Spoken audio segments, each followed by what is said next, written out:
आइए बच्चों, पद परिचय की दूसरी विशेषता के बारे में जानते हैं, सर्वनाम। तो सर्वनाम, सर्व का मतलब है सब और नाम का मतलब है नाम। सब नामों के बदले जो शब्द बोले जाते हैं उन्हें सर्वनाम कहते हैं। यानी कि संज्ञा के बदले, क्योंकि हर समय हम वाक्य के निर्माण के लिए संज्ञा का प्रयोग नहीं कर सकते हैं, ये अटपटा सा लगता है, तो इसलिए हम उसके बदले किसका प्रयोग करते हैं, सर्वनाम का। तो जो शब्द संज्ञा शब्दों के बदले प्रयोग किए जाते हैं उन्हें सर्वनाम कहते हैं। जैसे मैं कहूँ कि मोहन घर जा रहा है, मोहन घर जाकर खाना खा रहा है, खाना खाकर मोहन बाजार जा रहा है, तो इसमें हर बार हम मोहन को रिपीट कर रहे हैं, तो जो अच्छा नहीं लग रहा है, तो इसीलिए मोहन की जगह पर हमें क्या प्रयोग करना पड़ेगा, सर्वनाम शब्दों को। तो बच्चों, सर्वनाम के अनेक भेद होते हैं। पहले आप परिभाषा लिख लीजिएगा, मैं फिर से बता रही हूँ। जो शब्द संज्ञा शब्दों के बदले प्रयोग किए जाते हैं उन्हें सर्वनाम कहते हैं। जैसे यह, वह, मैं, तुम। ठीक है, तो सर्वनाम बच्चों 6 प्रकार के होते हैं। थोड़ा सा कंफ्यूजन वाला है, लेकिन समझने के पश्चात आपको बिल्कुल दिक्कत नहीं होगी। तो पहला है पुरुष वाचक। वाचक शब्द का मैंने आपको अर्थ बताया है। तो पुरुषवाचक सर्वनाम बच्चों, जो शब्द कर्ता अपने लिए या बोलने वाला अपने लिए, सुनने वाले के लिए और किसी तीसरे व्यक्ति के लिए प्रयोग करता है उन्हें पुरुषवाचक सर्वनाम कहते हैं। जैसे वह, तुम, मैं। इसमें वक्ता कौन है, मैं। किससे बोल रहा है, तुमसे। और किसके बारे में बात कर रहा है, उसके बारे में या वह। तो ये तीनों पुरुषवाचक सर्वनाम हैं। इनके भी 3 भाग होते हैं जो आपने संस्कृत में पढ़े हैं बच्चों। पहला है प्रथम पुरुष, दूसरा है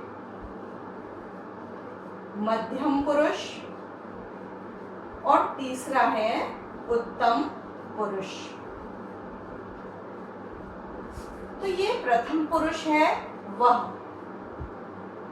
मध्यम पुरुष है तुम और उत्तम पुरुष है मैं। तो इसके अनुसार आपको इन्हें पहचानना सीखना होगा।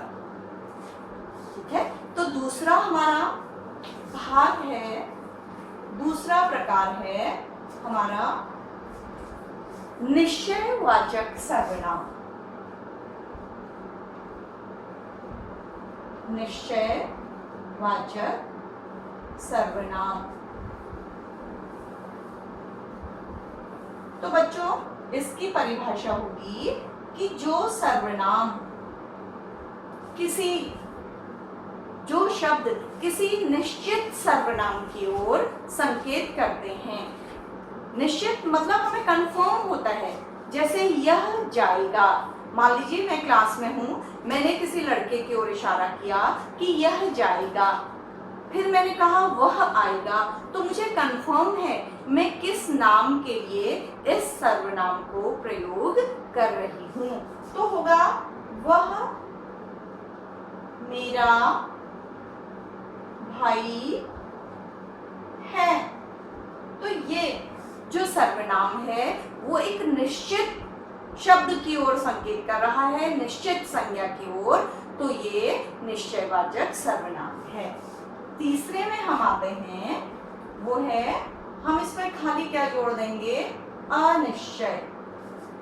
तो बिल्कुल ठीक उसका उल्टा, जहां हमें ये निश्चित नहीं होता है कि हम सर्वनाम को किस संज्ञा के लिए प्रयोग कर रहे हैं, तो वो अनिश्चयवाचक सर्वनाम होता है।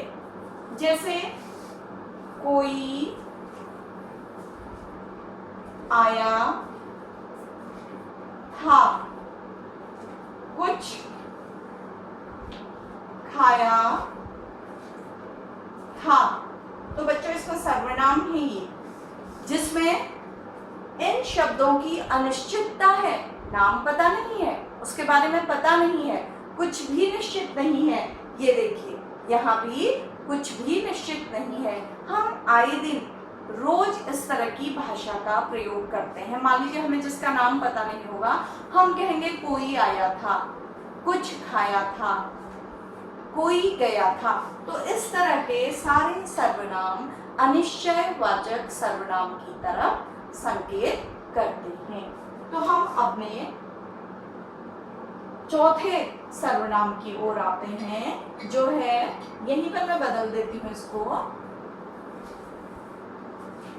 प्रश्नवाचक सर्वनाम। तो ये तो बिल्कुल क्लियर है बच्चों कि जिन सर्वनामों के द्वारा कोई प्रश्न पूछा जाता है वो प्रश्नवाचक सर्वनाम है। जैसे मैं कहूं कि कौन आ रहा है। मान लीजिए कक्षा में किसी ने कोई चेयर गिराई है या टेबल गिराया है, मैं कहूंगी कि किसने यह काम किया। क्योंकि मुझे नाम पता नहीं है तो मैं ये सर्वनाम के द्वारा प्रश्न पूछ रही हूँ, तो ये होगा प्रश्नवाचक सर्वनाम। इन वाक्यों के अंत में प्रश्नवाचक चिन्ह लगे रहते हैं तो आपको पहचानने में आसानी होगी। अगले में हम आते हैं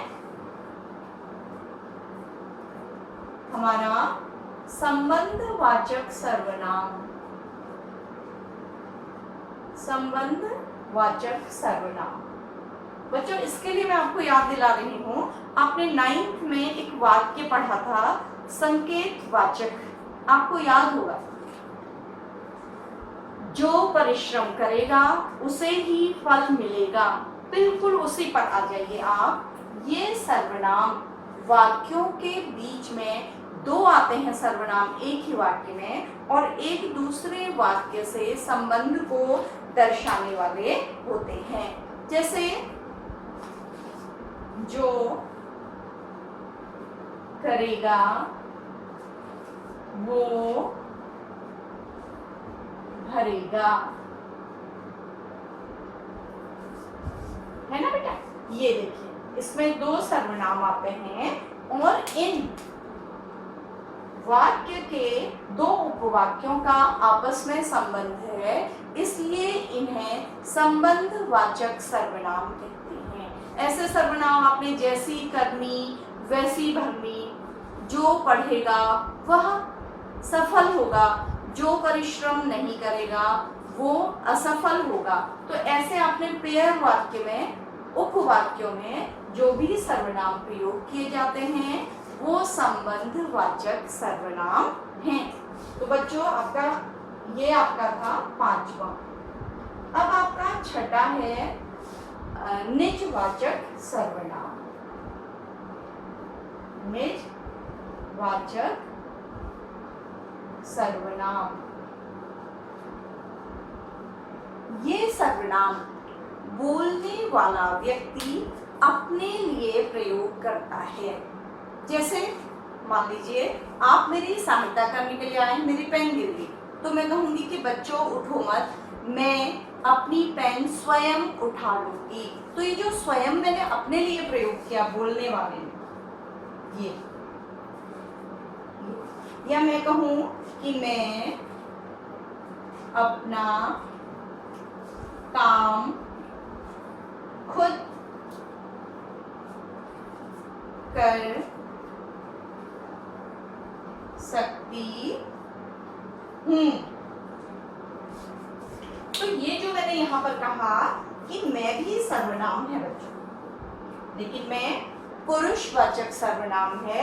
तो जो मैंने खुद कहा, स्वयं कहा या अपने आप कहा, मान लीजिए आपको कोई हेल्प करने आ रहे हैं किसी काम के लिए, आप कहेंगे कि नहीं मैं अपने आप अपना काम कर सकता हूँ। तो ये जो अपने आप आपने अपने लिए संबोधित किया वो है निजवाचक सर्वनाम, जो अपने लिए प्रयोग किया जाता है। तो ये आपके 6 प्रकार के सर्वनाम थे। अब मैं आपको एक सर्वनाम वाक्य का जिसमें सर्वनाम प्रयोग किया है उसका पद परिचय बताऊंगी कि उसमें हम किन किन तत्वों को शामिल करते हैं।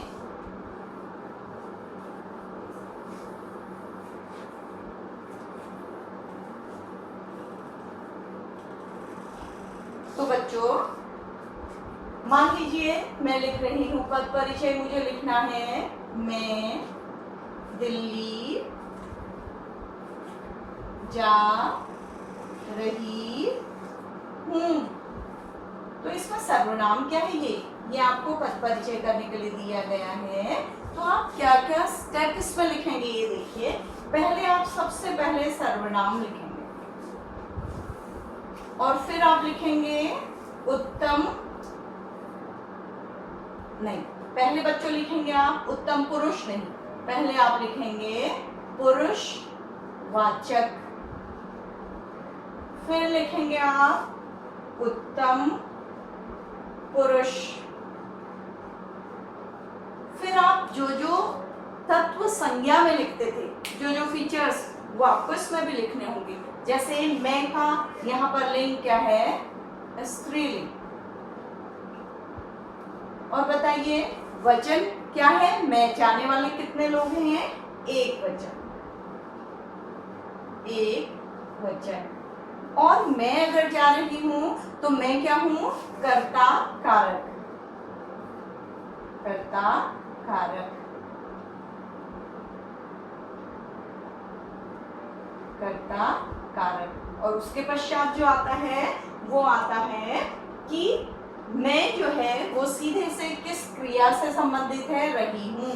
तो आप लिखेंगे जा रही हूं, जा रही हूं क्रिया की कर्ता।